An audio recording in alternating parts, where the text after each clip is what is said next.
ಸಾಹಿತ್ಯದ ಬರವಣಿಗೆ ಮತ್ತು ಸಾಹಿತ್ಯದ ಓದು ಮನುಷ್ಯನೊಳಗಡೆ ತನ್ನನ್ನು ತಾನು ಗುರುತಿಸಿಕೊಳ್ಳುವಂತಹ ಮತ್ತು ಸಮಾಜದೊಳಗೆ ತನ್ನನ್ನು ತಾನು ಬೆಸೆದುಕೊಳ್ಳುವಂತಹ ಶಕ್ತಿ ಸಾಹಿತ್ಯಕ್ಕಿದೆ.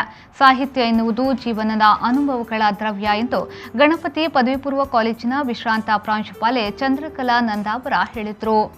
ಅವರು ನಗರದ state bank Ravan Rao circle ಬಳಿಯ ಸಹಕಾರಿ ಸದನದಲ್ಲೇ ಶಾಂತಿ ಪ್ರಕಾಶನ ಸಭಾಂಗಣದಲ್ಲಿ ನಡೆದ ಕನ್ನಡದಲ್ಲಿ ಪ್ರಕಟಿತ ಮುಸ್ಲಿಂ ಬರಹಗಾರ ಅತ್ಯುತ್ತಮ ಕೃತಿಗೆ ಮುಸ್ಲಿಂ ಲೇಖಕರ ಸಂಘವು ಕೊಡಮಾಡುವ 2019ನೇ ಸಾಲಿನ ರಾಜ್ಯ ಮಟ್ಟದ ದಿವಂಗತ ಯುಟಿ ಫರೀದ್ ಸ್ಮರಣಾರ್ಥ ಮುಸ್ಲಿಂ ಸಾಹಿತ್ಯ ಪ್ರಶಸ್ತಿ ಪ್ರದಾನ ಸಮಾರಂಭದಲ್ಲಿ ಮುಖ್ಯ ಅತಿಥಿಯಾಗಿ ಭಾಗವಹಿಸಿ ಮಾತನಾಡಿದರು.